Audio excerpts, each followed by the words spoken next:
வணக்கம். பிப்ரவரி 18ஆம் தேதி இன்னைக்கான இரண்டாவது பதிவு. பங்குச்சந்தையில் நடந்த சில விஷயங்களை விரைவாக பார்க்கலாம். முக்கியமான தகவல், நான் செபி ரெஜிஸ்டர்ட் அட்வைசர் கிடையாது.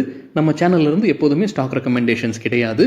யூடியூப் சேனல் மட்டும் இல்லைங்க, மற்ற சோஷியல் மீடியா பிளாட்ஃபார்மான இன்ஸ்டாகிராம், வாட்ஸ்அப், டெலிகிராம்ல இருந்து கூட நாம ஸ்டாக் ரெக்கமெண்டேஷன்ஸ் வழங்குவதில்லை. மேலும் பணத்தை வாங்கிட்டு எந்த சேவையும் வழங்குவது இல்லை.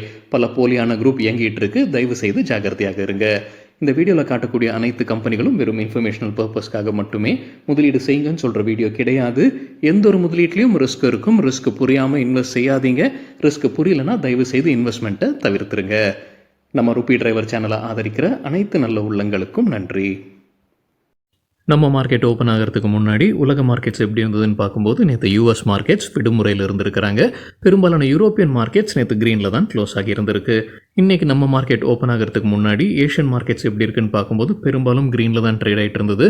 குறிப்பாக கிஃப்ட் நிஃப்டி ஃப்ளாட்டாக ட்ரேட் ஆகிட்டு இருந்தது. நம்ம மார்க்கெட் ஓப்பன் ஆகிறதுக்கு முன்னாடி எடுத்த ஸ்க்ரீன்ஷாட் இது. இந்த வீடியோ சேர தருணத்தில் நம்ம மார்க்கெட் ஓப்பன் ஆகி நிஃப்டி 0.4% ரெட்டில் ட்ரேட் ஆகிட்டு இருக்கு. சில இண்டிவிஜுவல் ஸ்டாக்ஸ் மற்றும் செய்திகள் விரைவாக பார்க்கலாம். ரஷ்யா யுக்ரைன் போர் முடிவுக்கு வருவதற்கான வாய்ப்புகள் இருக்குன்னு மின் பத்திரிகையில் அப்டேட் கொடுத்துருக்காங்க. சில தினங்களுக்கு முன்னாடி நம்ம செய்தியை பார்த்துருந்தோங்க. சவுதி அரேபியாவில் அமெரிக்கா அதிகாரிகளும் ரஷ்ய அதிகாரிகளும் ஒரு பேச்சுவார்த்தையில் வர போகிறாங்க அப்படின்னு. இப்போ மின் பத்திரிகையில் என்ன தகவல் சொல்லியிருக்கிறாங்கன்னா, யுக்ரைனுடைய தலைவர், ரஷ்யாவுடைய தலைவர் மற்றும் அமெரிக்காவுடைய தலைவர் டொனால்ட் ட்ரம்ப் சவுதி அரேபியாவில் சந்தித்து பேசுவதற்கான வாய்ப்புகள் அதிகமாக இருக்குன்னு மின் பத்திரிகையில் அப்டேட் கொடுத்துருக்குறாங்க. இந்தியாவில் சர்க்கரை விலை உயர்ந்திருக்குன்னு எக்கனாமிக் டைம்ஸில் தகவல் கொடுத்துருக்காங்க. போன மாதத்துடன் ஒப்பிட்டு பார்க்கும்போது 6.5% அதிகரிச்சிருக்கு. சமையல் எண்ணெய்க்கு பிறகு சர்க்கரையோட விலை அதிகரிச்சிருக்குன்னு சொல்லியிருக்காங்க எக்கனாமிக் டைம்ஸ் செய்தியில். அதற்கு என்ன முக்கிய காரணம் சொல்லியிருக்காங்கன்னா, உள்ளூர் உற்பத்தி போதாமையாக இருக்குது. அதற்கு முக்கிய காரணம் வானிலை சொல்லியிருக்கிறாங்க. அப்புறம் ஏற்றுமதியும் ஒரு காரணமாக சொல்லியிருக்கிறாங்க இந்த சர்க்கரை விலை உயர்வுக்கு.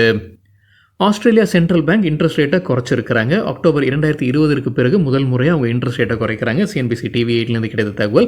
முன்ன இருந்தது 4.35%, இப்போ 4.1% குறைச்சிருக்கிறாங்க. முக்கிய காரணம் இன்ஃப்ளேஷன் தான், கட்டுப்பாட்டில் இருப்பதாக நினைக்கிறாங்க. டிசம்பர் குவார்ட்டரில் 0.2% அதிகரித்தது. கேலண்டர் 2024 பார்க்கும்போது 2.4% இருந்தது.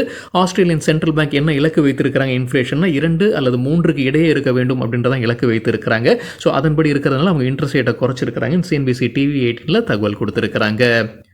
LG IPO குறித்தான அப்டேட் CNBC TV 8லேருந்து கிடைத்தது. $1.5 பில்லியன் IPO இந்தியாவில் கொண்டு வராங்க LG. இது முன்னே நம்ம பார்த்தது தான். அதற்கான வேலையை இப்போ தொடர்றாங்க. அதற்கான மார்க்கெட்டிங் விளம்பரத்தை துவங்கி இருக்கிறாங்க ரோட் ஷோஸ் வழியாக LGன்னு CNBC TV 18ல அப்டேட் கொடுத்துருக்குறாங்க. ஊனோ மிண்டா தரப்புல அப்டேட் இருக்குது. கம்பெனி ஒரு ஜாயிண்ட் வெஞ்சரில் வராங்க. சுசோ இனோவன்ஸ் அண்ட் இனோவன்ஸ் ஆட்டோமோட்டிவுடன் ஒரு பார்ட்னர்ஷிப். எதற்காக இந்த ஜாயிண்ட் வெஞ்சர்னா, பவர் ட்ரெயின் ப்ராடக்ட்ஸை உற்பத்தி செய்வதற்காகத்தான் இந்த ஜாயிண்ட் வெஞ்சர். DCX சிஸ்டம்ஸ்க்கு ஒரு ஆர்டர் கிடச்சிருக்குன்னு சொல்லியிருக்கிறாங்க. 24.5 கோடி ரூபாய் மதிப்பிற்கான ஆர்டர் இது. கேபிள் மற்றும் வயர் ஹார்னஸ் அசம்பிளிஸ் உற்பத்தி சப்ளை செய்யக்கூடிய ஆர்டர் இதுன்னு சொல்லியிருக்கிறாங்க DCX சிஸ்டம்ஸ். ஏர்டெல் குறித்து NDTVலேருந்து கிடைத்த ஒரு தகவல். கம்பெனியுடைய ப்ரொமோட்டரான சுனில் மிட்டலுடைய நிறுவனம் இந்தியன் கான்டினென்ட் இன்வெஸ்ட்மெண்ட் லிமிடெட் இன்னைக்கு ஒரு பிளாக் டீலில் ஏர்டெலுடைய ஷேர்ஸை விற்பனை செய்வாங்கன்னு NDTVயில் சொல்லியிருக்கிறாங்க. 4.82 கோடி ஈக்விட்டி ஷேர்ஸ், அதாவது ஒட்டுமொத்தத்தில் 0.8% ஷேர்ஸை விற்பனை செய்வதற்கான வாய்ப்பு இருக்குது. 7,800 கோடி ரூபாய் அவங்க ஃபண்ட் ரைசிங் நடத்துவாங்கன்ற எதிர்பார்ப்புன்னு NDTVயில் தகவல் சொல்லியிருக்கிறாங்க. CNBC TV 18ல் அதை உறுதி செய்திருக்கிறாங்க. இன்னைக்கு மார்க்கெட் ஓப்பன் ஆனதுக்கு பிறகு அந்த பிளாக் டீல் நடந்திருக்குன்னு உறுதி செய்திருக்கிறாங்க. 5.1 கோடி ஈக்விட்டி ஷேர்ஸ் கைமாறி இருப்பதாகவும் 8,475 கோடி ரூபாய் மதிப்பிற்கான ஷேர்ஸ் கைமாறி இருப்பதாகவும் உறுதி செய்திருக்கிறாங்க. ஆனால் யார் வாங்கி இருக்கிறாங்க, யார் விற்பனை செய்திருக்காங்கன்றது சொல்லலை. சாயங்காலமாக ஸ்டாக் எக்ஸ்சேஞ்சிலேருந்து கிடைப்பதற்கான வாய்ப்பு இருக்குது. ஆனால் அதற்கு முன்னாடி பாரதி ஏர்டெல் ஒரு ப்ரெஸ் ரிலீஸ் வெளியிட்டிருக்கிறாங்க.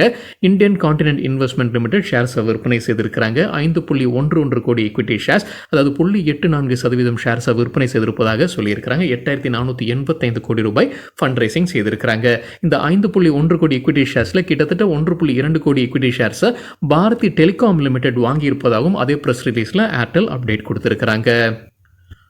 ஆனந்த் ரத்தி சில ஸ்டாக் ரெக்கமெண்டேஷன்ஸ் கொடுத்துருக்காங்க. மணி கண்ட்ரோல்லேருந்து கிடைத்த தகவல்.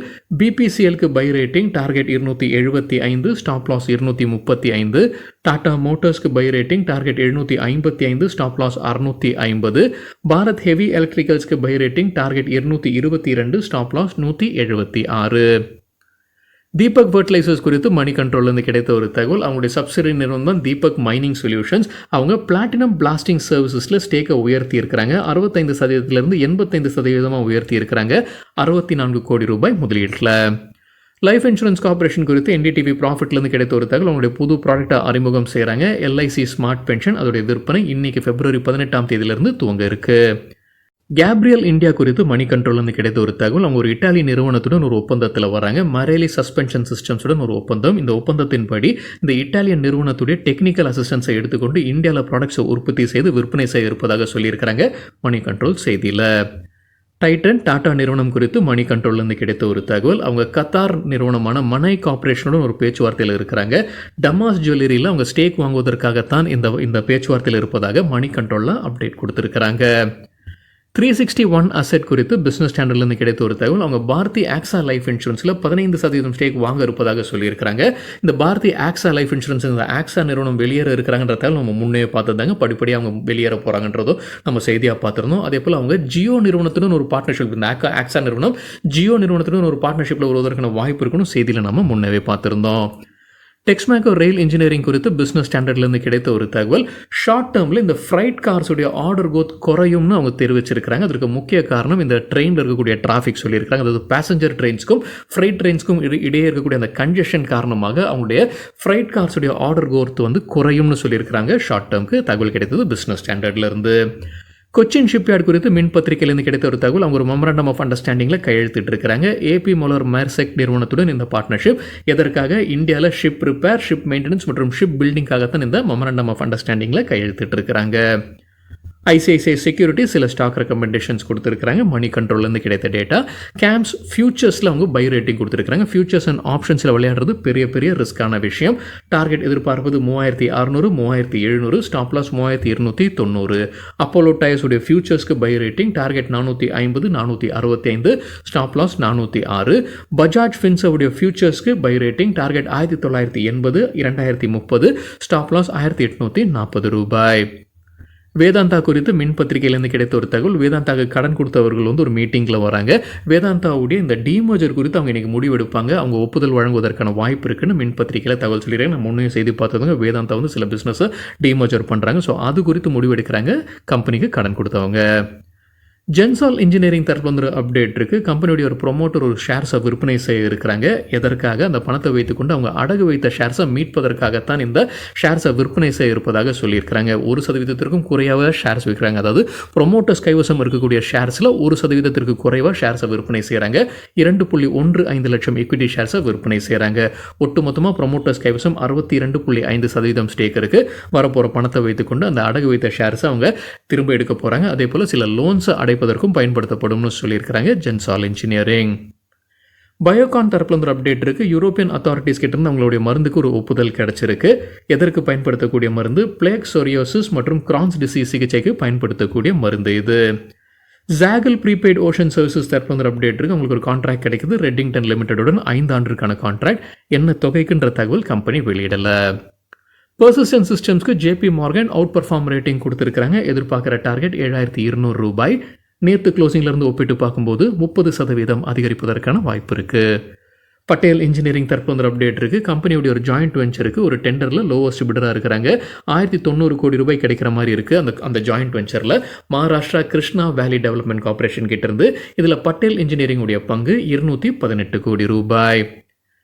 என்டிபிசி குறித்து பிஸ்னஸ் ஸ்டாண்டர்ட்லேருந்து கிடைத்த ஒரு தகவல். அவங்க அடுத்த 20 ஆண்டில் 30 கிகாவாட்டுக்கான நியூக்ளியர் பவர் கெப்பாசிட்டியை அமைக்க இருப்பதாக சொல்லியிருக்காங்க. இதற்காக $62 பில்லியன் முதலீடு செய்ய போகிறாங்கன்னு பிஸ்னஸ் ஸ்டாண்டர்டில் தகவல் கொடுத்துருக்குறாங்க. நசாரா டெக்னாலஜிஸ்க்கு சிஎல்எஸ்ஏ அண்டர் பெர்ஃபார்ம் ரேட்டிங் கொடுத்துருக்குறாங்க. எதிர்பார்க்குற டார்கெட் 665. தற்போதைய லெவலிருந்து 28%, தற்போதைய லெவல்லையும் மன்னிக்கும், நேற்று க்ளோசிங்லேருந்து ஒப்பிடும்போது 28% கீழே போகிறதுக்கான வாய்ப்பு இருக்குது. சரிங்க, இதுதான் சில விஷயங்கள் என்னுடைய பார்வைக்கு எட்டியது. நன்றி, வணக்கம்.